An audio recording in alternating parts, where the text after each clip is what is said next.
Mr. 305 checking in for the remix. You know they had that 75 Street Brazil. Well, this year's gonna be called Calle Ocho. Que hola gata, que hola omega. And this how we gonna do it. Hai, saya Olan. Hai, saya Andri. Saya Idin. Saya Kak. Saya Cesar. Kami dari siswa-siswi SMA Kristen Ebenezer akan memberikan sebuah informasi tentang kimia unsur. Check it out.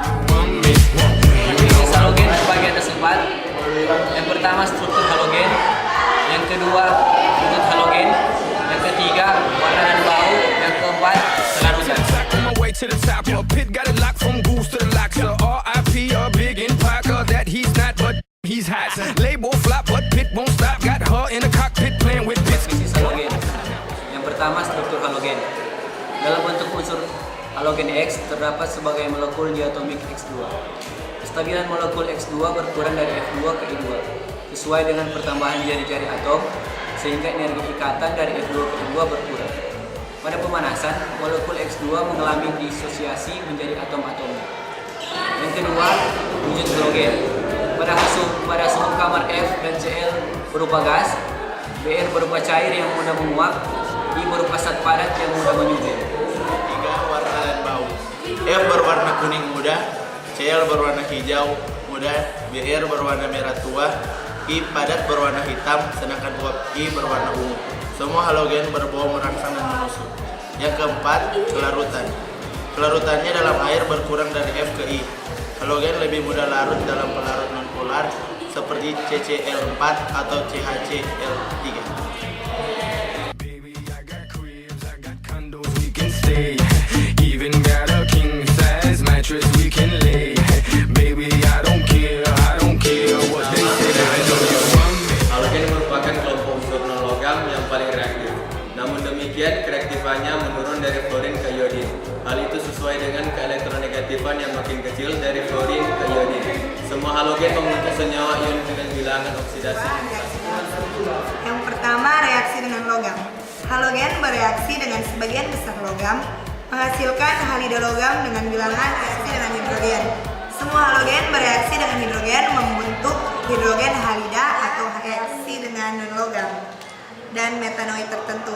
Halogen bereaksi dengan sejumlah non-logam dan metanoid.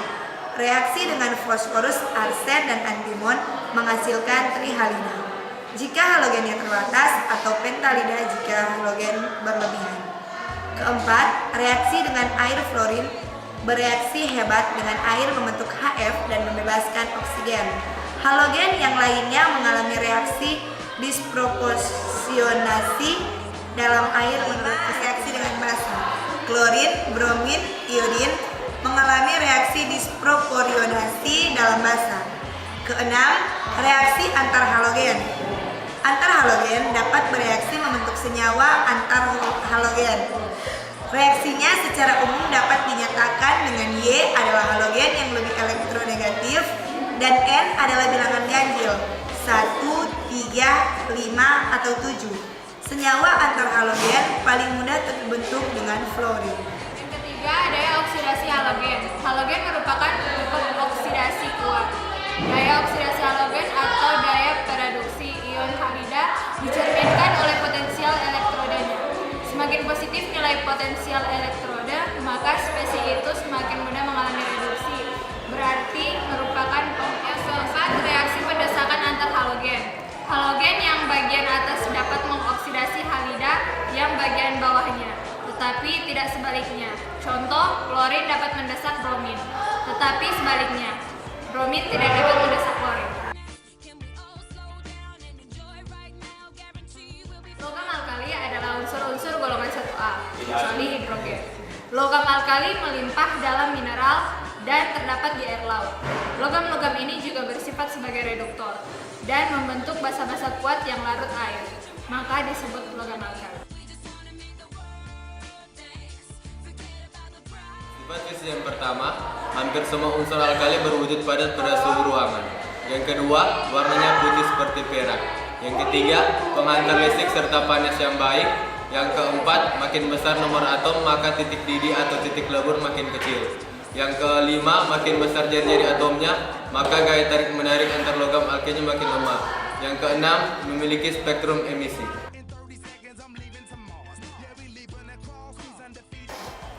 Sifat kimia yang pertama, semua logam alkali bereaksi dengan air membentuk basa dan gas hidrogen. Yang kedua, reaksi dengan hidrogen. Jika dipanaskan, logam alkali dapat bereaksi dengan gas hidrogen membentuk hidrida. Yang ketiga, reaksi dengan oksigen. Logam alkali terbakar dalam oksigen membentuk oksida, peroksida, atau superoksida. Karena sangat mudah bereaksi dengan air dan oksigen, maka logam alkali biasanya disimpan dalam cairan yang inert, misalnya minyak tanah yang diisolasi. Yang keempat, reaksi dengan halogen. Logam alkali bereaksi hebat dengan halogen membentuk garam halida.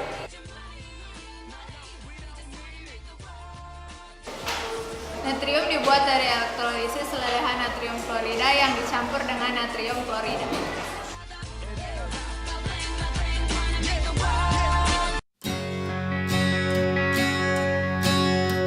Penggunaan yang semakin penting dari natrium adalah sebagai cairan pendingin pada reaktor. Selain itu, karena merupakan reaktor kuat, natrium digunakan pada pengolahan logam-logam tertentu seperti lithium, kalium, zirconium, dan logam alkali yang lebih berat.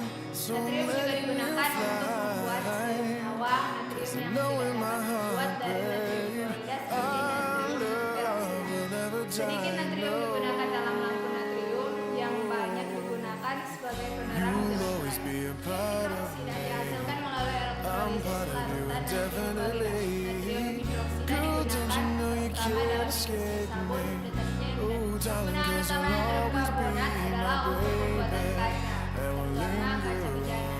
Selain itu, untuk membuat bahan aktif misalnya zat bikarbonat juga dengan SN2. Jika adonan yang mengandung natrium bikarbonat dipanggang, senyawa itu akan terurai membebaskan CO2 yang memekarkan adonan sehingga menjadi empuk karena adanya rongga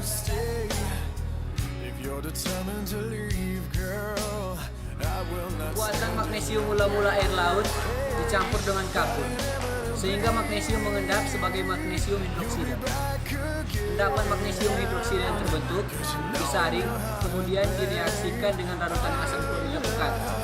Selanjutnya, larutan diuapkan sehingga diperoleh kristal magnesium klorida. Kristal itu kemudian dicairkan dan dielektrolisis. Penggunaan utama magnesium adalah untuk membuat logam campur. Paduan magnesium dengan aluminium yang disebut dengan magnesium merupakan logam yang kuat tetapi ringan, resisten terhadap asam maupun basa, serta tahan korosi. Paduan itu digunakan untuk membuat komponen pesawat terbang, rudal, bak-truk, serta berbagai peralatan lainnya. Pembakaran magnesium menghasilkan cahaya yang sangat terang, sehingga unsur itu digunakan untuk membuat kembang api.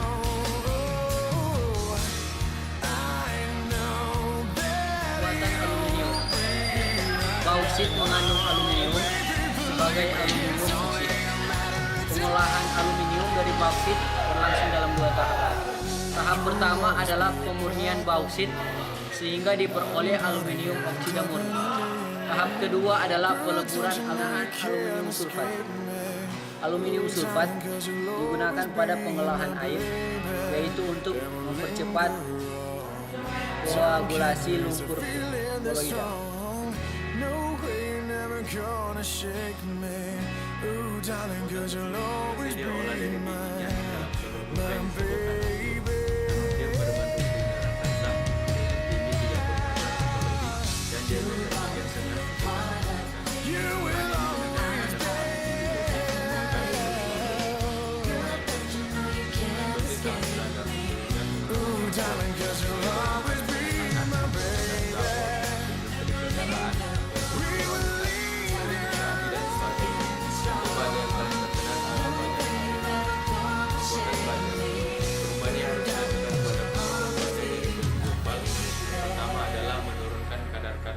Dari 3-4% menjadi 0-1,5%. Yang kedua, menghilangkan pengotor seperti Si, Mn, dan P. Yang ketiga, menambahkan logam-logam campur seperti Ni, Cr sesuai dengan jenis bahan yang akan dibuat.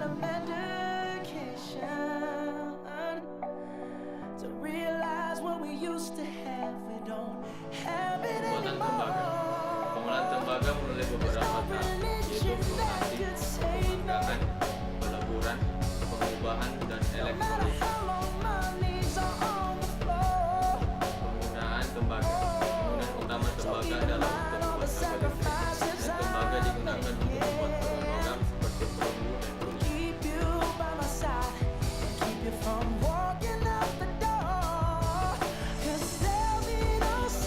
Timah adalah logam yang relatif lunak, seperti perak dan baterai. Timah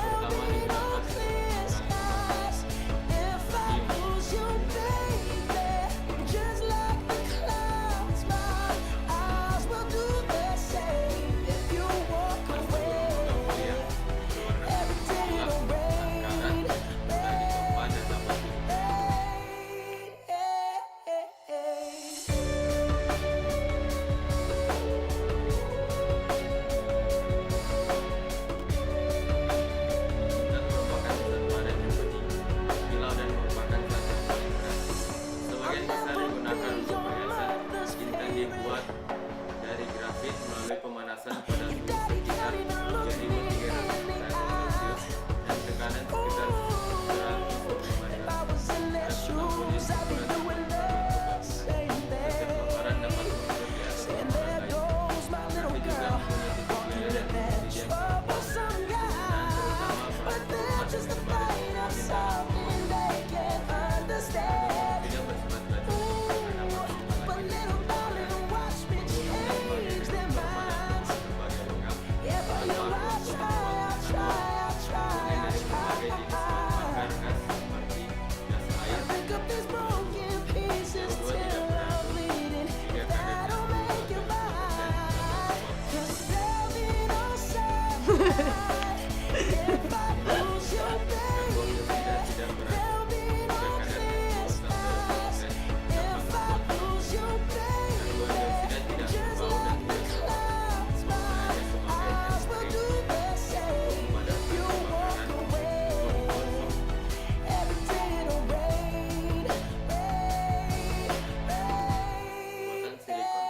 silikon dibuat dari silika dengan bekas polietilen. Campuran silika dan bekas dipanaskan dalam suatu tangki listrik pada suhu sekitar 3000 derajat.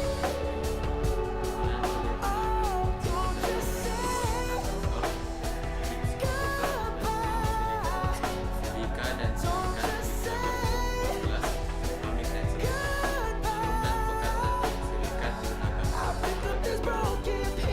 silika digunakan untuk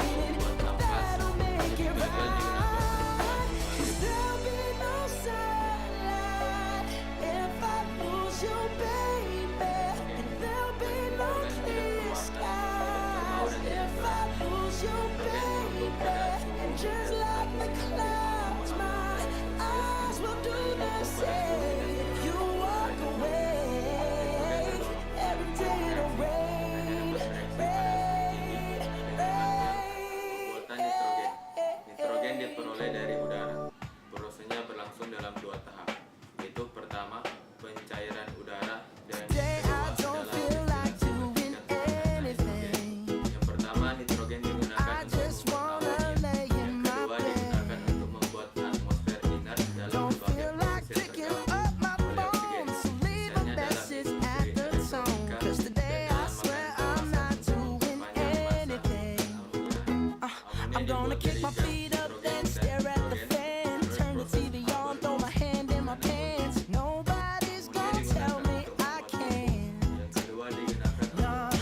dari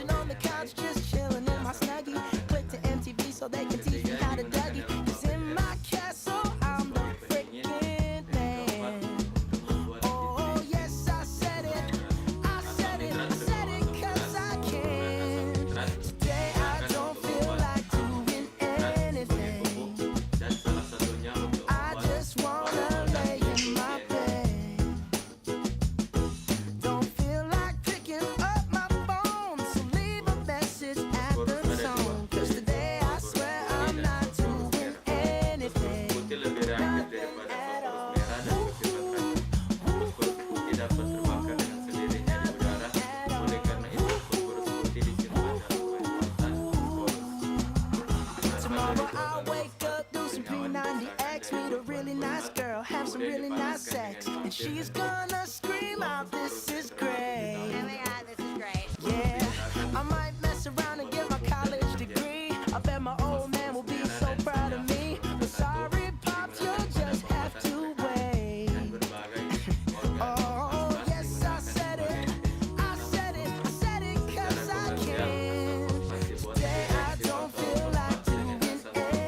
halogen. Oh, today I don't feel like doing.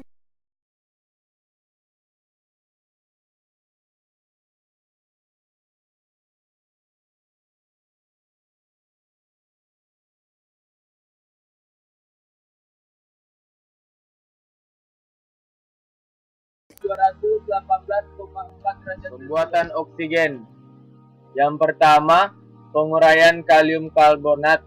Yang kedua, penguraian hidrogen peroksida. Yang ketiga, elektrolisis air. Penggunaan oksigen. Yang pertama, untuk penampasan para penyelam, angkasawan atau penderita penyakit tertentu. Yang kedua, sebagian besar dari produksi oksigen digunakan dalam industri baja. Yang ketiga, bersama-sama gas asetilin digunakan untuk mengelas baja. Yang keempat, oksigen cair bersama dengan hidrogen cair digunakan sebagai bahan bakar roket untuk mendorong pesawat keluar angkasa.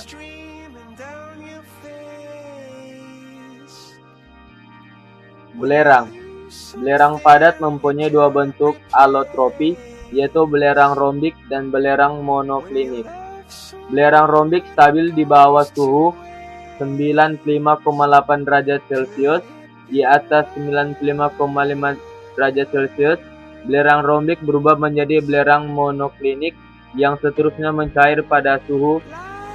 Pembuatan belerang. Dulu, proses French merupakan cara penamaian terkenal. Sekarang ini, kebutuhan belerang sebagian besar berasal dari hasil desulfurisasi minyak bumi. Desulfurisasi minyak bumi dilakukan untuk mengurangi pencemaran akibat pembakaran belerang dalam bahan bakar minyak. Penggunaan belerang. Penggunaan utama dari belerang adalah untuk pembuatan asam sulfat. Belerang dalam jumlah sedikit digunakan pada vulkanisasi karet untuk industri ban kendaraan.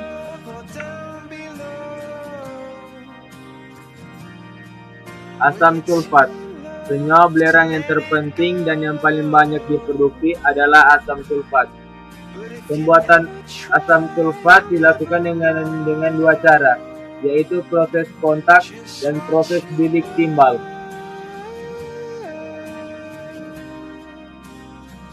Halogen dan senyawa halogen. Fluorin. Fluorin digunakan untuk membuat senyawa chlorofluorokarbon atau CFC yang dikenal dengan nama dagang freon. Freon digunakan sebagai cairan pendingin. Senyawa fluorin tidak begitu banyak penggunaannya.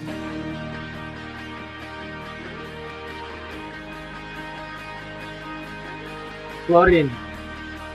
Halogen yang paling banyak diproduksi adalah klorin. Sumber utama klorin dalam industri adalah elektrolisis larutan NaCl. Klorin digunakan antara lain untuk elektrolisis hidrokarbon untuk bahan baku industri plastik serta karet sintesis, pembuatan tetralometana, pembuatan etil klorida yang digunakan untuk membuat TeL sebagai bahan aditif pada bensin, dan untuk industri berbagai jenis pestisida. Pembuatan klorin. Yang pertama, hasil reaksi kapur klor dengan asam sulfat. Yang kedua, oksidasi Cl- dengan suatu oksidator kuat.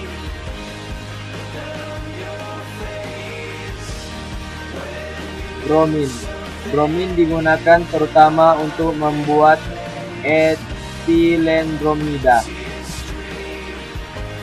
Bromin juga digunakan untuk membuat AGBR, yaitu bahan yang sensitif terhadap cahaya pada film fotografi.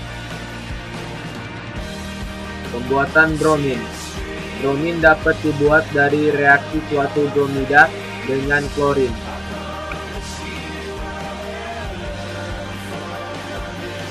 Iodin. Iodin digunakan dalam obat-obatan, digunakan sebagai antiseptik. Kekurangan iodin dapat menyebabkan penyakit gondok dan retardasi mental. Pembuatan iodin.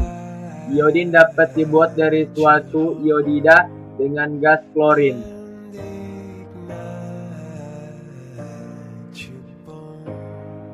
Pada tahun 1895, Ronsen menemukan sinar X, suatu radiasi elektromagnet berenergi tinggi yang dapat menghitamkan plat potret meski masih terbungkus kertas hitam.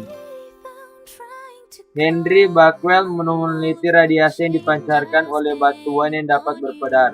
Secara kebetulan, Becquerel meneliti batuan uranium sehingga mengantaranya pada penemuan keradioaktifan, yaitu pada tahun 1896.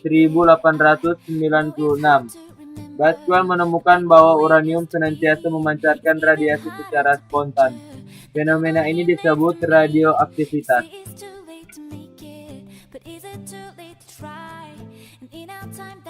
Sinar alfa. Sinar alfa merupakan radiasi partikel bermuatan positif. Oleh karena memiliki massa yang besar, daya tembus sinar alfa paling lemah di antara sinar radioaktif. Sinar beta. Sinar beta adalah berkas elektron yang berasal dari inti atom. Oleh karena sangat kecil, partikel beta dianggap tidak bermassa. Sinar beta sangat bervariasi, mempunyai daya tembus lebih besar daripada sinar alfa, tapi daya pengionnya lebih lemah. Sinar beta energetik dapat menembus sampai 300 cm dalam udara kering dan dapat menembus kulit. Sinar gamma. Sinar gamma adalah radiasi elektromagnet berenergi tinggi, tidak bermuatan dan tidak bermassa. Sinar gamma mempunyai daya tembus yang sangat besar, paling besar di antara sinar radioaktif, tapi daya pengionnya paling lemah. Sinar gamma dapat menembus beberapa sentimeter logam timbal.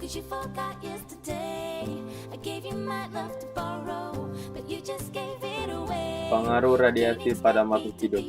Radiasi dapat memberi dampak negatif pada makhluk hidup, walaupun dalam jumlah yang relatif kecil. Radiasi dapat menimbulkan pengaruh yang serius. Hal ini terjadi karena sinar radioaktif dapat mengakibatkan ionisasi, pemutusan ikatan kimia penting atau pembentukan radikal bebas yang reaktif. Ikatan kimia penting misalnya dalam ikatan pada struktur DNA dalam kromosom. Perubahan yang terjadi pada struktur DNA akan diteruskan pada sel berikutnya yang dapat mengakibatkan kelainan genetik, kanker, dan lain-lain. Sel yang mengalami pembelahan cepat akan lebih terpengaruh oleh radiasi.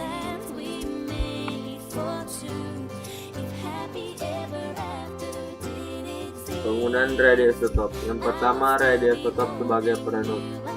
Yang pertama, dalam bidang kedokteran, berbagai jenis radioisotop digunakan sebagai perenut untuk mendeteksi atau mendiagnosis berbagai jenis penyakit.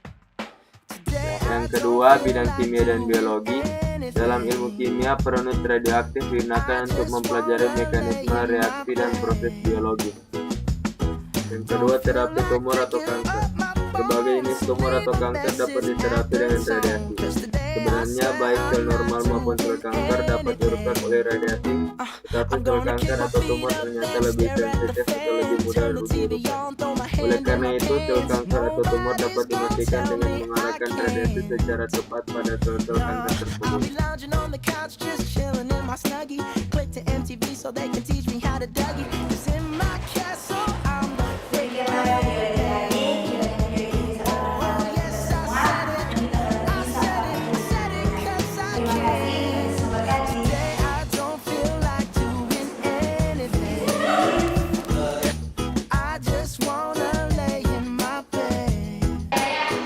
Apa, Det?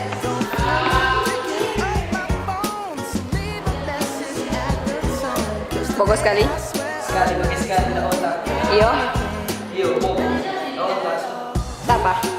Ngana? Oh, ngana. Ya, ibu. Penggunaan yang semakin penting dari natrium adalah sebagai cairan pendingan. Pendingin.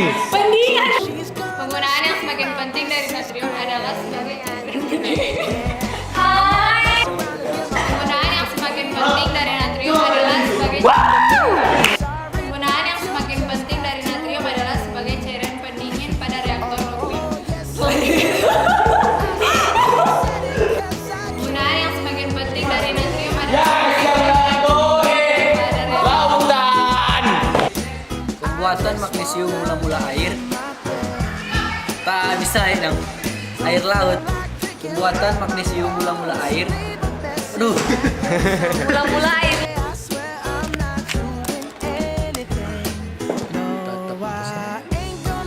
Sudah, itu mulai deh. Penggunaan aluminium sulf. Ya ulang. Apa itu? Oh, coba.